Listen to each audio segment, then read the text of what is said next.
Hi, I'm Tasneem Khan and I'm an Early Childhood Development Practitioner, and welcome to the iteach Early Childhood Development Program. Well, today we'll be going into our first lesson, and our first lesson is all about inviting the child. Now, when you want someone to work with you or take you out somewhere to a function, don't you expect an invitation, and you want it to be something that's warm and nice and interesting. Now, when I go to school and I want a kid to work with me, the first thing I do is I invite them nicely. Obviously, I would greet them and I'd say, "Good morning, Daniel. How are you? It's so lovely to see you today." Okay, and then I would talk to the child and engage with him. Now, sometimes our children don't want to engage with us because we know nothing about them. We're so busy on our phones, we're busy cooking, we're going out to work, we're working from home as well. So you want to get to know some of their cartoons. So one of the trick things is I get to know like a lot of cartoons. Now, I know a favorite cartoon is Peppa Pig.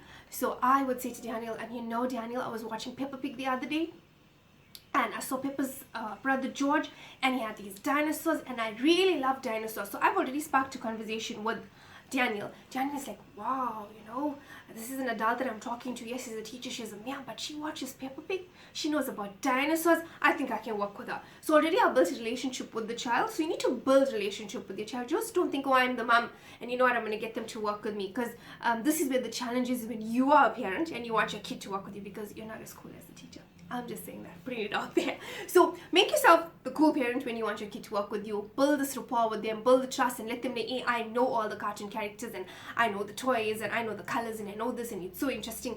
Make yourself more fun and exciting, because even as an adult, I don't think I would want to work with someone that's boring. But that's just my personal preference, But like I said, now you're a child and you want someone that's going to be interesting and captivates your attention, except the TV or the iPad. I want an adult that's going to grab my attention away from television, away from an iPad, away from the toys, but it's going to teach me something really interesting and exciting. So inviting the child, so I'd say, "Hi Daniel, you know what, I have an interesting activity that I'm going to do today. Would you like to work with me?" So I already built up the hype. I said, it's an interesting activity. Would you like to work with me? I'm building the suspense. I'm not telling you what we're doing, but I'm just telling you, Daniel, let's get excited, let's work with this activity. And then probably Daniel's going to ask me, like, what's this activity? Well, I said, if you come and work with me, I'm going to show you what it's all about. So we're going to get the activity out, and then we're going to name the activity. So let's just say I was doing scribbling. So I'll say, Daniel, wow, we're going to do scribbling today. Would you like to scribble? Because I know lots of parents don't allow their kids to scribble, but it's a fun activity, and it's also good for the hand, for coordination, for moving the wrist movements, getting those in order. So you want to do a bit of a scribbling activity. Let's just say we're doing a scribbling activity. It's just an example. So I got Daniel all hyped up, brought him to the table, I put out the activity, and I will say to Daniel, okay, first I'm going to have a turn, and then it's going to be your turn. So now Daniel knows the rules, okay? He has to sit, he's going to sit, he's not going to be fidgeting and all moving around because he's going to pay attention. So I said, I'm going to say, so watch me, okay? And it's my turn first, then it's going to be your turn. And then once I'm done with my turn, I'm obviously going to tell Daniel, you know what? Now it's your turn. So you hand the activity over to Daniel. And then when Daniel's done with it, you're going to say to Daniel, you know what?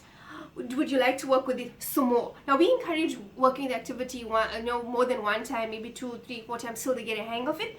But with your kid, it just depends. If they're getting bored or something, then you can obviously tell them, we're not going to work with it. Okay, if you're done with it, we're going to pack it away, and you're going to show them where to pack it away. So you already have a kit, you have a box. That's where all the activities and everything is going to live in. So just working from one station, and they're not the work is not all over the place. So obviously when Daniel is done, I'm obviously going to say to Daniel, we're going to pack it away, and then we probably can work with something else. So this is basically how you invite the child. Get them all excited, get them all hyped up.